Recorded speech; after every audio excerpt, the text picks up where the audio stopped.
Magandang hapon po sa inyong lahat at welcome sa ating palatuntunan. Ito ang One Davao on COVID-19 virtual presser.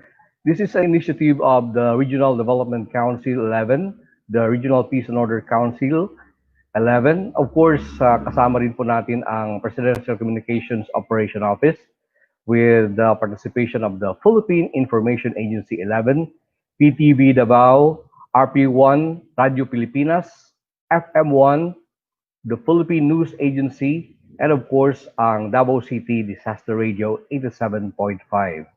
And we are lucky to have with us this afternoon.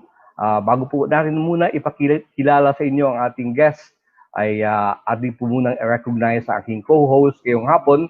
Walang iba kundi ang Information Coordinator sa Davao Oriental Information Coordination Office. Walang iba kundi si Ma'am Jean Abangan. Magandang hapon, Ma'am Jean. Magandang hapon po, Sir Joey. Magandang hapon po sa lahat ng mga tagapakinig at tagapanood ng One Davao Presser. Ikinagagalak po namin na makakasama po namin sa hapong ito si Honorable Mayor of the City of Mati, si Mayor Michelle Rabat. Maayong hapon sa tanan.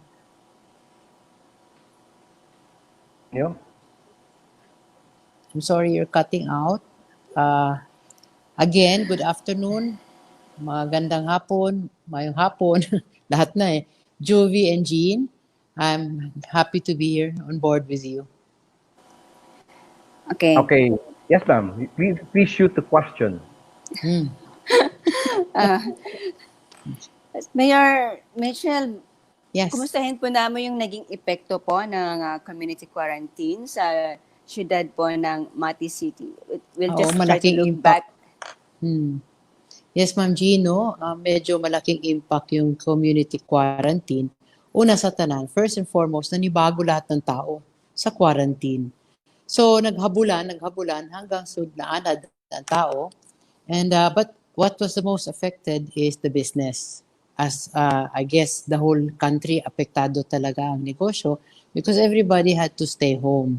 So, economy was a big blow to us, especially in Mati because of the tourism. Ang Mati is basically a destination area for our tourists.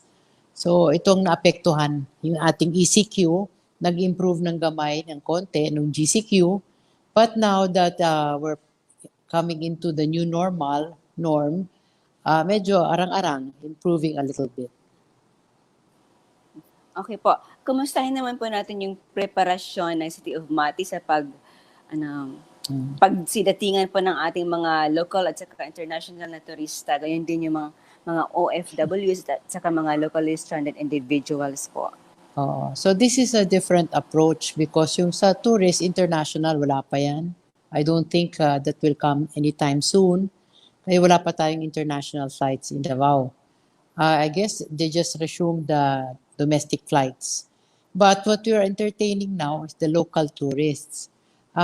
In preparation, it's giving us time also kasi we're preparing our tourism-related establishments by requiring them yung norms and standards ng health and safety protocols na binigay sa amin ng Department of Health. So yun po ngayon pinapamiting regularly and asking them na kailangan yung 50% of your capacity and then hand washing, the new normal, yung kailangan nating sundan. Ay, ibalik ko po muna yung floor para sa ating host this afternoon, si Sir Joey Dalampinas po. Yes, ma'am. This is more of a question relative to how is the city coping with the pandemic. Iilan po sa ating mga mamamayan dyan ang apektado at kumusta na po sila? Madami po. As a community, we're affected, no? Because Mati was upswing. But with the pandemic happening, hindi naman tayo wallowing in self-pity, but we just had to adjust. And we got the point, on cue, when we had a meeting with Mayor Sara of Davao as the RTF chair namin siya sa Regional Task Force ng COVID-19. She was chosen unanimously by the whole of Region 11. So ang unang sinabi talaga ni Mayor Sara, I guess also the father, President Duterte, is put up your own isolation facility, of which I got the cue from her, ginawa po namin. We did some realignment in our budget, tas nadagdagan pa ho nung bayanihan budget na binigay ng presidente na 1 month, equivalent to 1 month of our era. Ang laking tulong, malaking tulong talaga. So nakalihok-lihok kami gamay. We were able to move. So na-establish po namin yung aming tinatawag na isolation facility or what we call alternate care facility Care facility. site.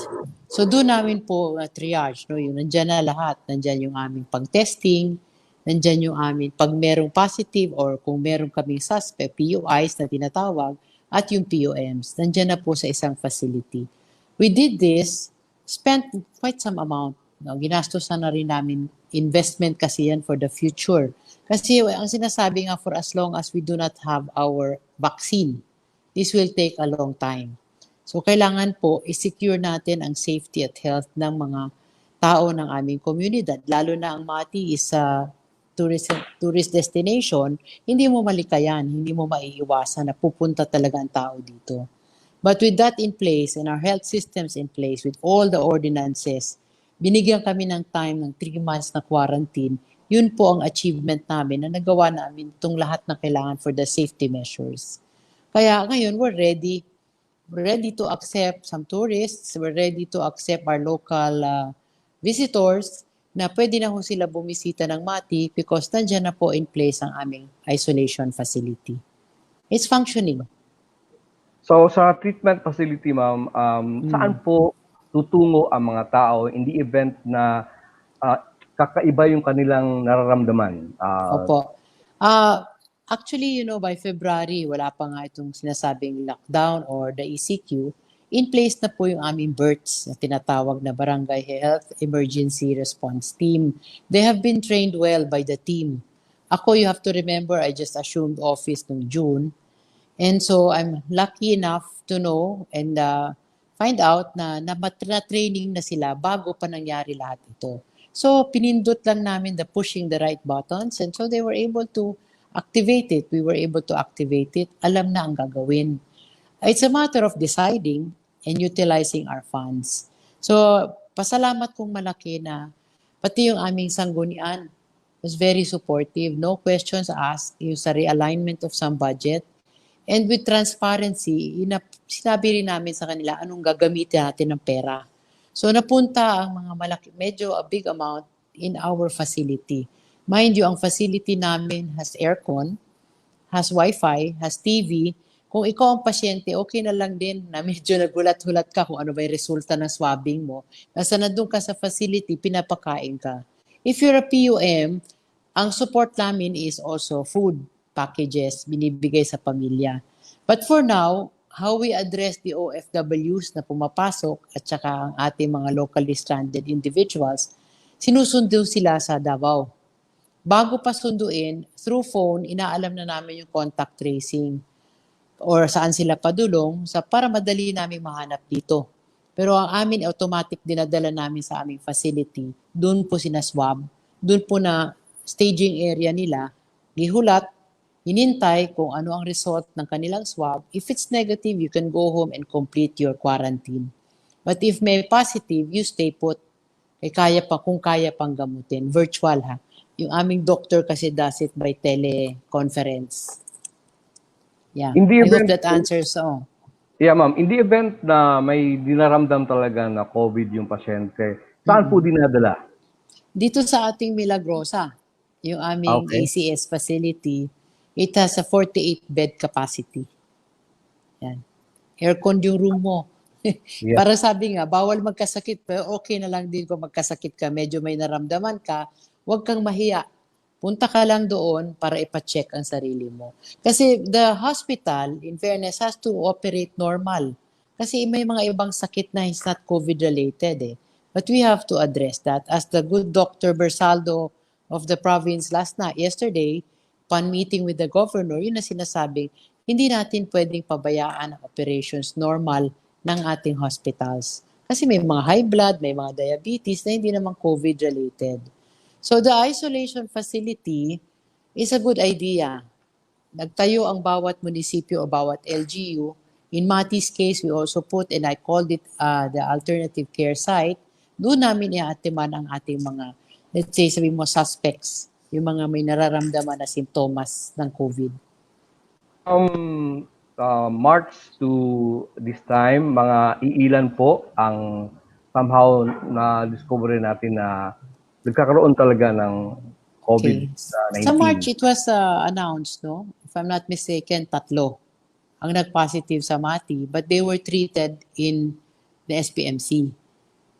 Nag-recover and now they're back after second series of testings, negative pa rin. So, okay na sila. That was easily isolated. Itong mga bago, nagkaroon kami ng case from a locally stranded individual. Hindi local transmission yung sa atin, but more on nanggaling sa Manila, umuwi balik dito, pag-testing dito may nag-positive. So, doon lang siya sa facility. And I'm proud to say na na-release na ulit siya. Lumabas na yung kanyang testing na 2, negative ulit. So, back into the community na po. Maraming salamat po, Ma'am Michelle. Yes, Yes. Ma'am Jean? Okay po. Gusto ko lang po iklaro kay Mayor Michelle Rabat na hindi na po pala ipinapadala doon sa Davao Regional Medical Center ang mga COVID positive ng Mati City. Am I right po? At this point, no more. Hindi na namin sila. Kasi hinihintay namin yung swab testing. Kung ano ba talaga ang end result niya, no? Kasi minsan nagpa-positive, pagdala doon, nagiging negative. So we put them here in our facilities. And then dito na namin inaalagaan. Kasi our people, our frontliners are very competent, trained Opo. well, and they know how to address this. Kaya nila. Okay. Mayor, gusto lang po natin ipaklaro dun sa ating mga tagapagkinig, tagapanood, kung meron po bang accreditation from DOH yung ating mga isolation facilities ng City of Mati? Yes po, Ma'am Jean. I'm proud to say, yeah, we were accredited by DOH. Yung aming facility accredited na. So ngayon ina-apply po siya sa PhilHealth na ma-accredit po kami sa PhilHealth. The first step is accreditation from DOH and which we got it already. Ang bilis nga eh. So pasalamat po kay Director Yumang. Ngayon, in the process of accreditation kami sa PHIC, which is the PhilHealth. So this becomes self-sustaining. Kung meron kaming PhilHealth patients, ang PhilHealth will reimburse us for expenses. Yes po. So I'm expecting kasi this COVID will last another 2 years. But we have to go back to normal life. Mati has to open its doors again to its tourists kasi hindi po pwedeng wala. Although we're also focusing on our farming, which is food security para sustainability, but kailangan po may other income. In this COVID 3 months, we lost estimately about 100 million. Yung income na pumapasok po sa amin, dala ng mga turista. Malaking amount po yon. So affected dito ang ating mga restaurant, ang ating resort especially. Bago po namin itatackle yung economic impact ng COVID-19 crisis sa Mati City po, gusto ko lang pong balikan yung threats of local transmission. Despite our preparation po, Mayor, meron po ba kayong nakikita mga factors na posible pong magiging threat ng local transmission? At paano po ninyo ito inaagapan para hindi po talaga magiging local transmission po, yung hinihinala po ninyo? Alam mo, with all our systems in place, I don't see any reason except ang tao ang magpabaya. That's the threat, the biggest threat. Kung ang tao hindi musunod sa protocols. The protocol now is they say you have to wear mask, you have to wash your hands, di ba? Mag-distancing tayo. Yun lang naman 3 ang hinihingi.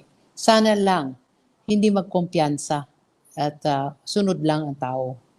So if we do not practice that, may malaking threat. But we have our health facilities, we have our ordinances. Kaya lang, left and right ang kaso na nangyari ito. Kasi like in Mati, I'll give you an example, no?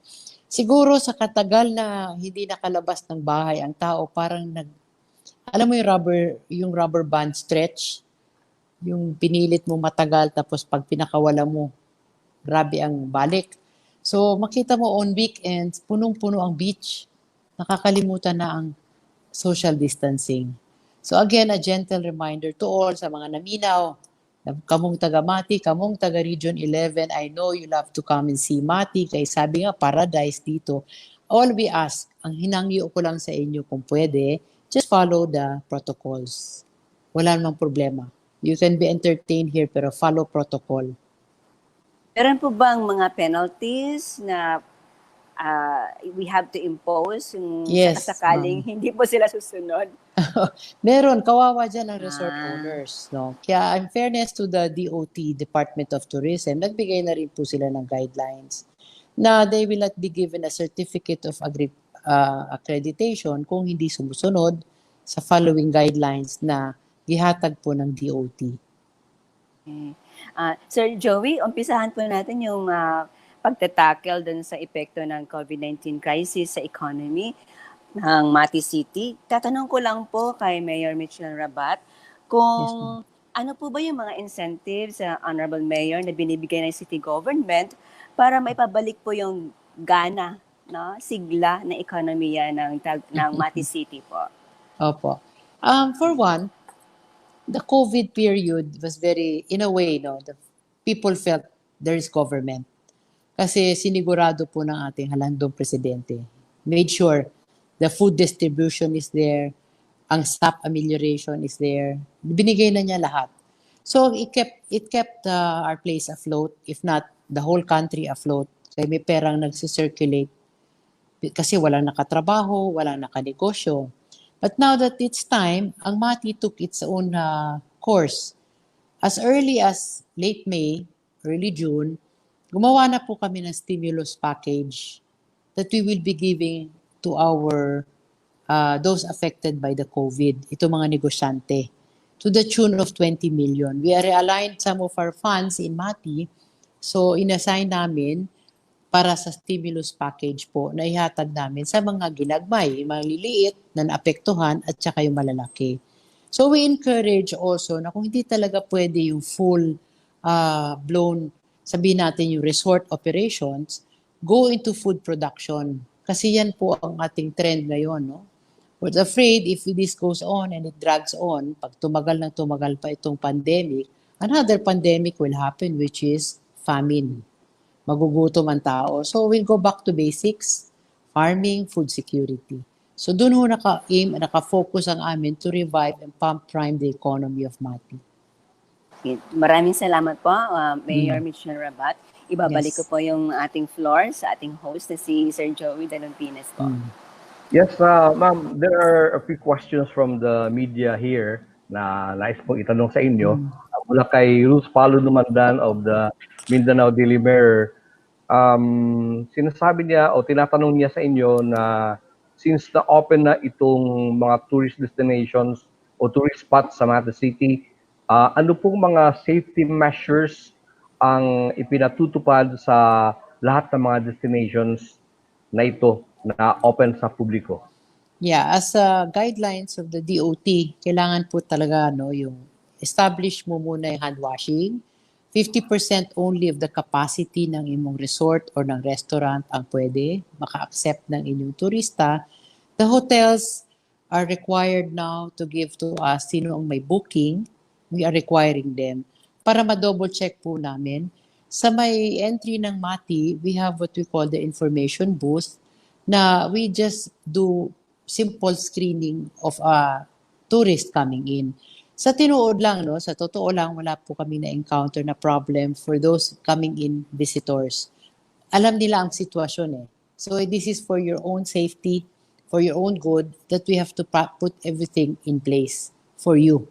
So we make sure also that the tourist or the guests will be informed. Alam nila po ang totoong status ng ating city. Kung ano ba, may positive ba. So I have a very good CIO, si Benti Shorna, I'm sure you know him. He's always updating our page, informing the public kung meron ba kaming positive, kung meron kaming nag-negative na, meron recovered.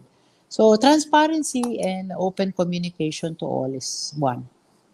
Tapos, pinapasunod lang namin na upon entering an establishment like a restaurant, kailangan po tumapak kayo sa foot bath, mag-hand wash kayo, sanitize before entering using your face mask. Okay. Another question from Ruth Paulo Dumandan. Is there any plan for establishing a COVID-19 testing laboratory in Mati City? I don't think we can afford that. We cannot afford that at this point. I think the Davao City Laboratory Testing Facility is very efficient. So doon po natin muna ilagay lahat. Dito po is the triage is in place. So meron kaming swabbing, meron na kaming for isolation at meron kami for quarantine facility. 48 beds capacity. Plus, Our yes. test, yung tested, dinadala po namin every day sa Davao to be submitted to the laboratory. Our LSIs, yung tinatawag na locally stranded, and our OFW, sinusundo pa namin sa Davao City. Ngayon po na nasa ano kayo, nasa modified general community quarantine ang Mati City. Ano po ang patakaran na dapat sundin ng mga ordinaryong mamamayan na gusto pong pumunta diyan sa Mati City? Wala naman kasi I rely everything on the governor's executive order. No? The governor is in constant communication with our regional task force. So kung ano yung sinasabi nilang ang sinasabing executive order, yun po ang sinusunod namin lahat. So for now that we're under modified, we follow what is protocol. Wala na yatang requirement ngayon ng travel pass, I understand, to travel from Davao City to Mati City. I'm just looking at the region ha. Tinitingnan ko po ang region kasi sabi nga, go local para hindi tayo mahirapan, hindi magkalisod-lisod, pwede po. Okay. Sa usapin naman po ukol sa riding in tandem o itong pag-backride sa motorcycle, ano po ang patakaran ninyo sa Mati City as of this time? Well, ideally, it's supposed to be just 2. Pero meron pa rin gahi ulo, no? Yung tatlo, 4 ang nakasakay, lalo na pagpamilya. But one is we require everybody to wear a helmet. Otherwise, suffer the consequence. Sinasabi nga, meron kayo citation tickets, you have to pay up. Kasi nga, yun ang amin is safety first. But riding in tandem, kung meron na kami ma-provide na magandang transportation facility, maybe we can impose a much stricter rule na bawal. Pero sa ngayon, Mati cannot offer any transport facility Sa for the liquor public. ban, sa liquor ban naman po, ano pong patakaran ng syudad ukol dito? Syudad, sa probinsya, sabi nga na bawal, you cannot drink in public. Sa kalsada, sa mga kanto-kanto, bawal. But ngayon, you're allowed to drink inside your house or I think sa friend's house. Basta wag lang in public. Yes, Ma'am Jean? Yan ang clarify namin kahapon kay Governor. Okay. Yung drinking. Thank you very much, Ma'am. Yes, Yes. Ma'am Jean.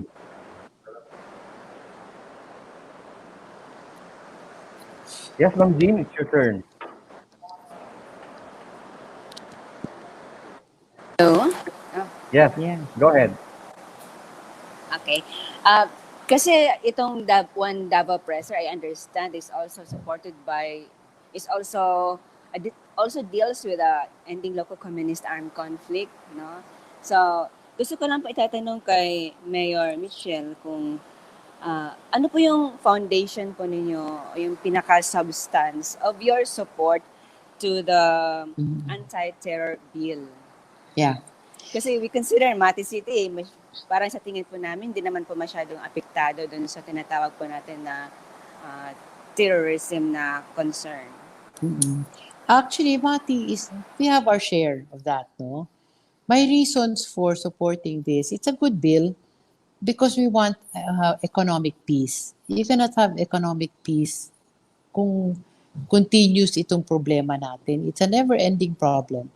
Ang effort po ng presidente is the LCAC, no? To end local armed conflict, not using arms. Ang atin is reaching out to the government, meeting to the people, meeting people at their point of need.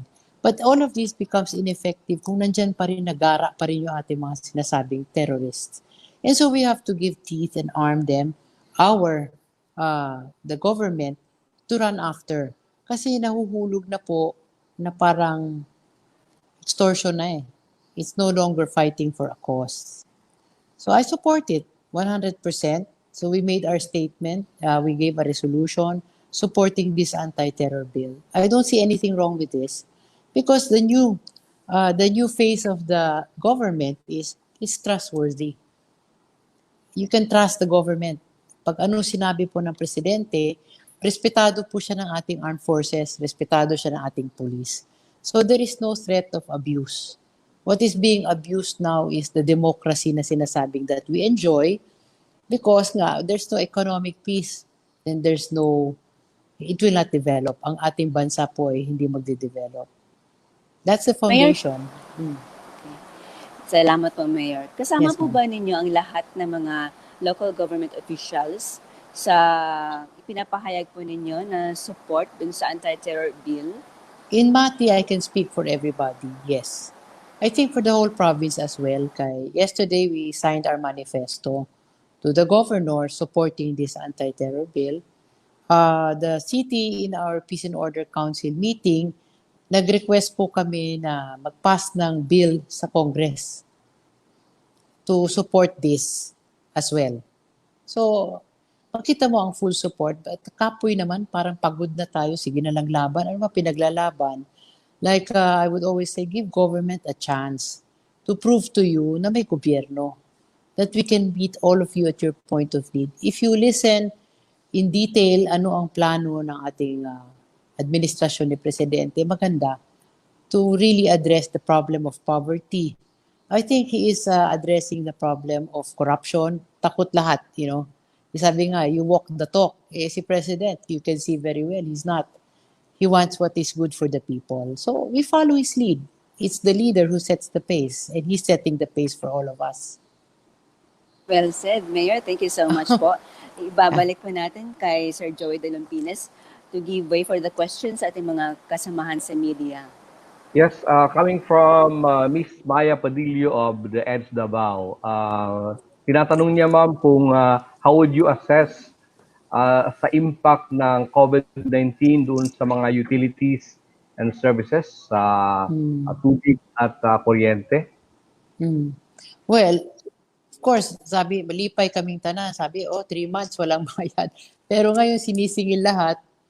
Ganun pa rin, it's the same story. But I'm hoping that they will extend it, at least without penalty. And I'm sure they will. May malaking impact sa tanan, not only utilities and services, ma'am. Malaki talagang impact sa lahat. But people seem to have saved a lot. Kasi sa 3 months po na naka-quarantine tayo, walang malling. Walang nagastos. Ang yumaman lang yata, Lazada o Shopee. Parang nag-online purchase lahat. But hindi na pareho noon that you buy, sometimes hindi ka nakakabali ng, ngayon back to basics lahat po, puro basic ang pinapalit ng tao. So nagulat kami when I talked to the banking group here in Mati, sabi na surprisingly, mas madami pong savings ngayon ang tao. Yeah. As a tourist destination, ma'am, ano po yung mga ipinagbabawal at sinang-a ang yunan dyan sa ating lungsod sa Mati City? Pwede ba magbawal sa tao nag-e-enjoy? Teka muna ha. Let me... ang bawal of course is drinking in the public beach kasi we're still not allowing that. No mass gathering. Hindi kayo pwede, but the beach is the beach. So what we encourage right now to our tourists to enjoy the isolation. Enjoy it with family or a loved one. Kasi noon ang Mati parang party scene all the time. Lahat barkada mo, dagsa diri sa Mati para mag-party. Ngayon, enjoy it with family or a loved one. Walang masama dun. So there will be some changes na gusto namin po ipaalam or imbibe sa mga ating turista. So, paradigm shift. Si Dang Jumala ng RP1, Radyo Pilipinas, sa kanyang katanungan, ano pong strategy ang ini-employ ng Mati City para agaran, mabilis yung recovery sa tourism industry? Um, do we need to have a strategy when people really want to come? Ang amin lang po is virtual, isa yon. Gusto natin na masanay na po. It's a necessity na po ang virtual ngayon eh. Like when we had our Pujada Bay Festival, before we would have a festive mood, like everybody's coming here as a visitor. Ngayon, nagawa kami ng virtual program. So yan po ang isa. We encourage domestic, mag-Pilipinas muna tayo. Love your own, kilalanin ang sarili. So Mati, come visit Mati, Pilipino ka, wag na tayo mag-Thailand pa o mag-Vietnam pa o mag-Singapore, Mati lang. You can make it here, you can have a nice vacation here. Sabi pa nga isa, it's a paradise in Mati. So, it's all pushing for local. Make it Mati nga. Sabi namin, make it Mati kay maganahay nga di. To those who do not understand, Mati is a pleasant place to be, kaya make it Mati. Assessment po ninyo in the first 2 weeks na naging modified community quarantine ang Mati, when it comes to tourism industry, how would you look at it? Nagiging Parang vibrant po walang ba? nagbago. Oo. Okay. Kaya nga, it's very hard to contain. Mahirap i-control yung crowd because parang yung rubber band na sinasabi ko na stretch masyado, yung napakawalan mo. Sus, nagkagulo. Entry point, especially from our neighboring provinces, ang Maragusan has no beach, kaya dito sila bumababa sa amin, sa Mati. Very near kasi. So isa po yan, nagiging problema natin. We try to contain the crowd. The police is doing its best effort. Kaya lang, we have to enjoin all the resort owners and the landowners na kung pwede, pwede lang. Siguraduhin lang natin yung ating safety measures are in place. May katanungan po si Che Palikte ng Philippine News Agency, ma'am, kung pwede na po daw ba na maligo sa beach ng Mati City. Madami na Lalo-lalo naliligo. Madami na po naliligo sa amin. But papasok kayo sa isang accredited resort, accredited by DOT, we have to require na 50% of its capacity. But pwede na po siguro, kaya we want to feel the fresh air, samut natin ang fresh air po, at saka yung tubig, dagat na mineral, which is very healthy for all of us. Sa ngayon, ma'am, would you allow the construction industry to perk up the economy of the city? Yeah, actually, it never stopped. Sa totoo lang, no, sa mga government projects, we deemed it necessary to continue it kasi mga lagyo naman para yung pump priming kasi the construction firms can still pay for the salaries of its employees. And so, right now, ongoing po yung aming development ng Buso Hot Springs. That's another area that you can come visit. Yung mga matatandang may rayuma, pwede kayo magbabad doon kay Hot Spring yon. So, we're developing that. It's also supported by the local government support fund given by the President.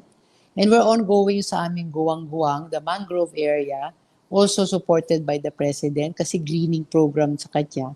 So ongoing po itong mga projects ng Mati. And soon to start the renewed renovation of our Mati, Mayor Paking Rabat, my father's name, Mayor Francisco G. Rabat Parks and Baywalk. Dito po sa sentro ng town, na pasyalan po ng tao. So ongoing lahat. So it helps in the economy, no? Kasi may sweldo ang tao. May bumibili pa rin sa mga hardware. At money going around, that it trickles to the palengke, it goes to the groceries kasi makapalit pa nilang tao.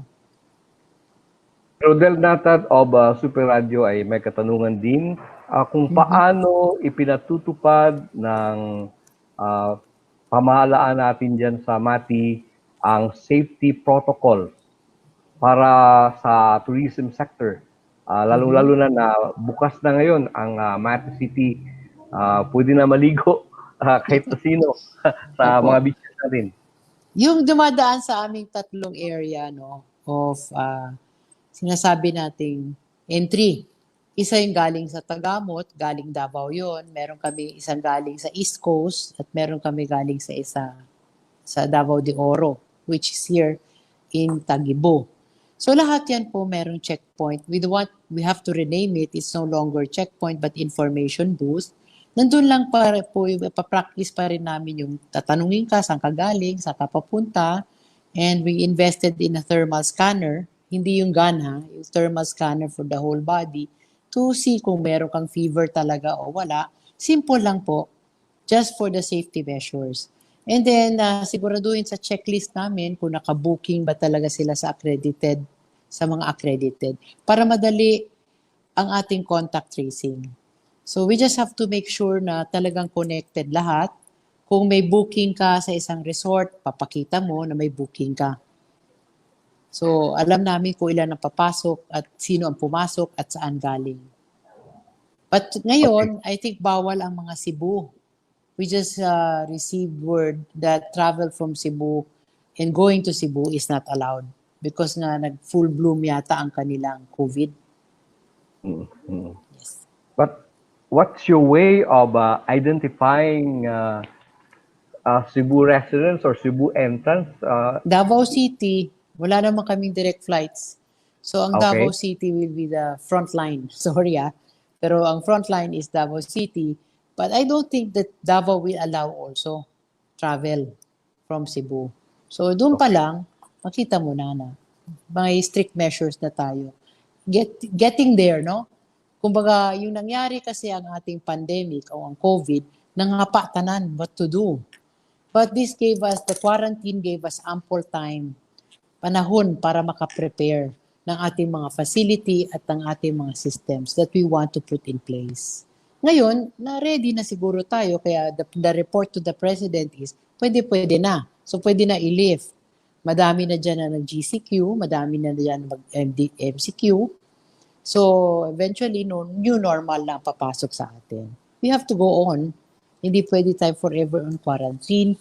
And hindi na po sustainable yung always giving food packs to everybody. I think government has done its part.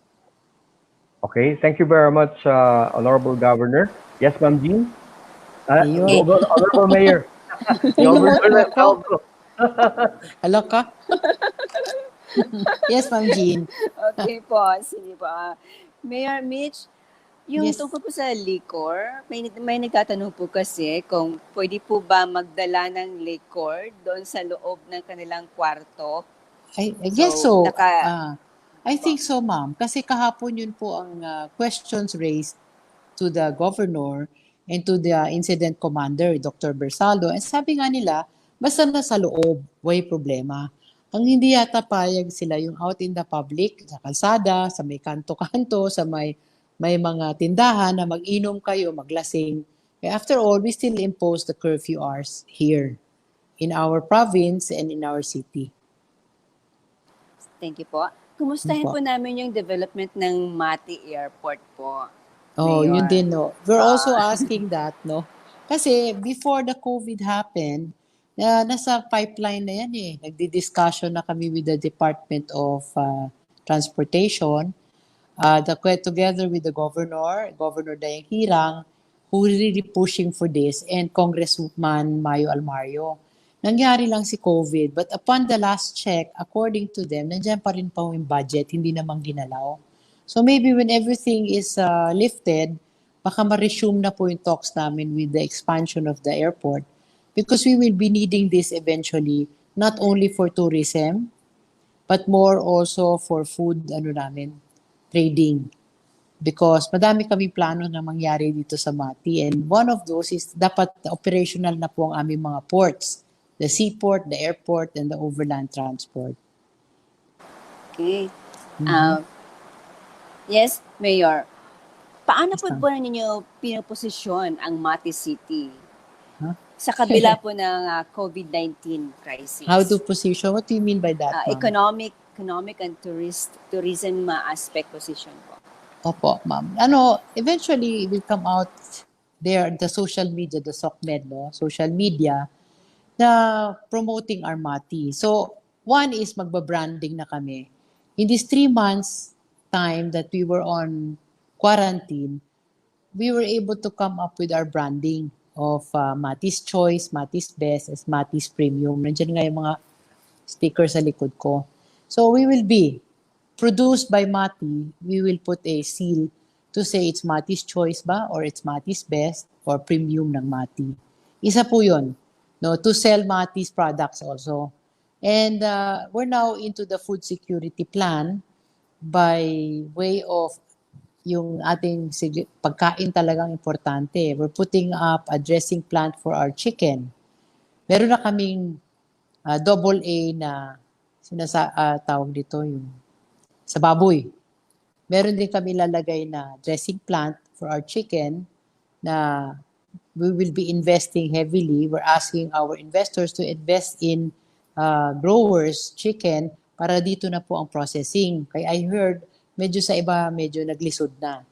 And then we're also proposing for a fish port in Mati. Kasi alam niyo po, ang tuna highway is really outside Mati. Nandito lang.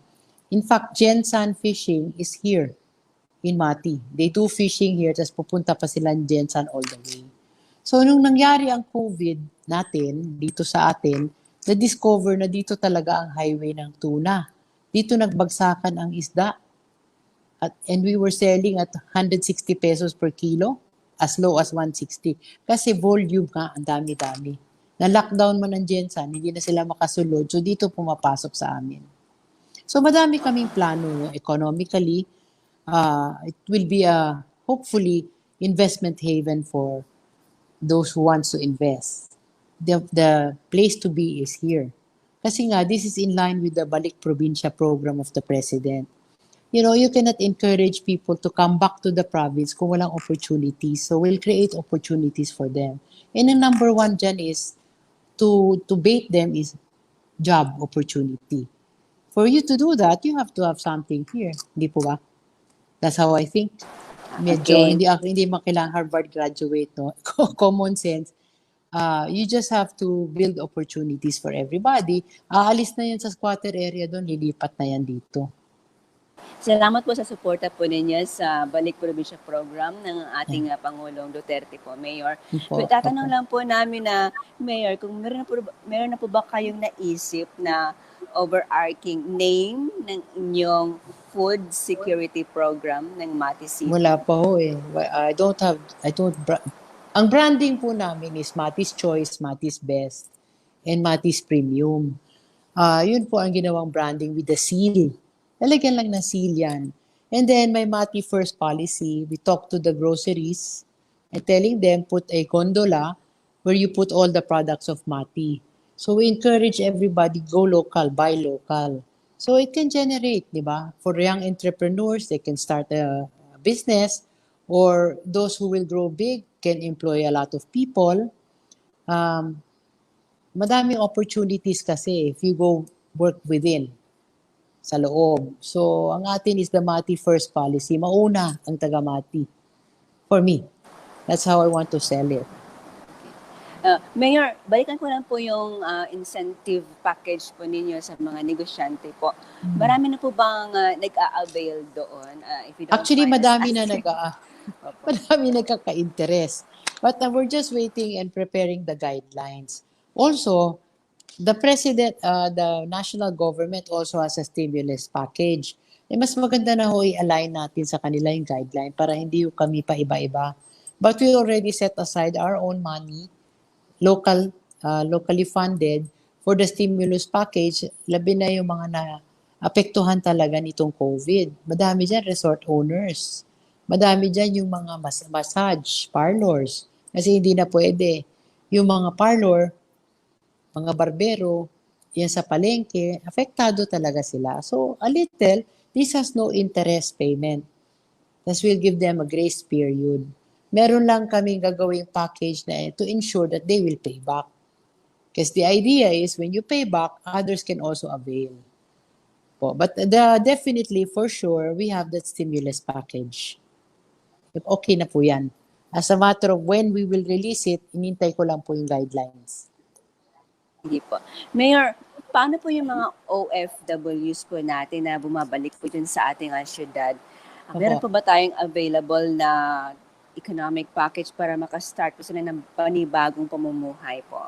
Actually, we're in touch with DOLE, Department of Labor, because they have nice, beautiful programs. Maganda yung mga programa po nila. So we can register our OFWs with them para matagaan po sila ng startup capital. Also, the city can consider giving them as well.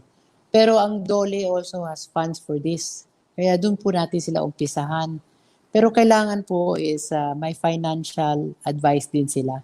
Kasi madami kasi na yung nagkukulang sila sa management, sa finances nila. Kaya sayang po ang kapital, nasasayang, natatapon. Meron Thank ko akong po. team to do that also, to do help in auditing, tuturuan po sila. That's very good, Mayor. Para sa ating mga katanungan galing sa mga kaibigan natin sa media, ibabalik ko po kay Sir Joey. Yes, we have to close this interview, Ma'am Jean. Punan na lang natin ngayon ng kanyang panghuling mensahe, si Mayor Michelle Rabat, with regards to ng kanyang vision for growth, lalo-lalo na sa Makati City, na we understand talagang naghihirap din ang marami sa ating mga kababayan dyan. But still, may effort na ginagawa ang local government to address the situation. Yes, ma'am, your final message to the people, lalo-lalo na yung My mga statement, walang first, thank you very much.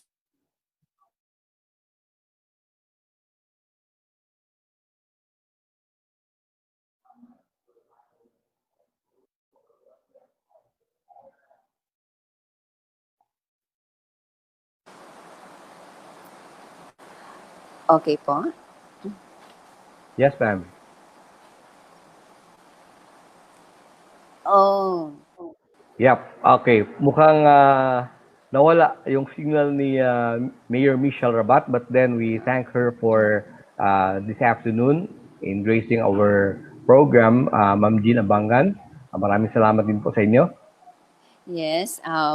Salamat din po sa ating regional director, si Ma'am Francis May Rivera Macapagat, for giving an opportunity for the city government of Mati, especially for Mayor Mitchell Rabat, na magiging guest po natin this afternoon sa One Davao Presser. So marami po tayong nalalaman tungkol sa vision ni Mati City Mayor para sa City of Mati.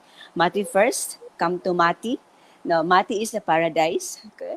Doon ra kay diri ang Mati from Tagum City. So mas mauna jud ko makaabot sa Mati karon Yeah, nga giabli yan na ang ang borders.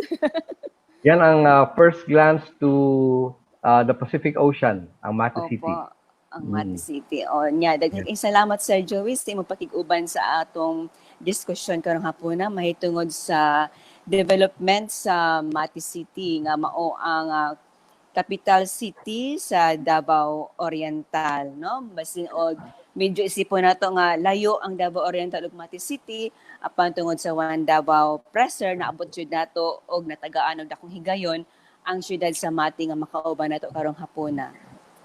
Maraming salamat din sa iyo, Ma'am Jean, at sa inyong lahat mga kaibigan, sa pangunguna ng Presidential Communications Operation Office at mga attached agencies dito, ang Philippine Information Agency, ang Davao PTV Davao, Philippine News Agency, Region 11, ang DXRP Radio Pilipinas, FM1, at of course ang ating PIA 11 Regional Head, Francis May Rivera Macapagat, taga Mati City din ito. At sa inyong lahat mga kaibigan, paulit-ulit po namin ipinapaalala sa inyo na bahay muna, buhay muna. Together as one, Davao, we beat COVID-19. Together as one, Davao, we heal. Daghang salamat, Davao Region. Para malabanan ang COVID-19, ang kailangan natin ay tama at totoong impormasyon, hindi fake news. Huwag kaagad maniniwala sa nababasa at naririnig.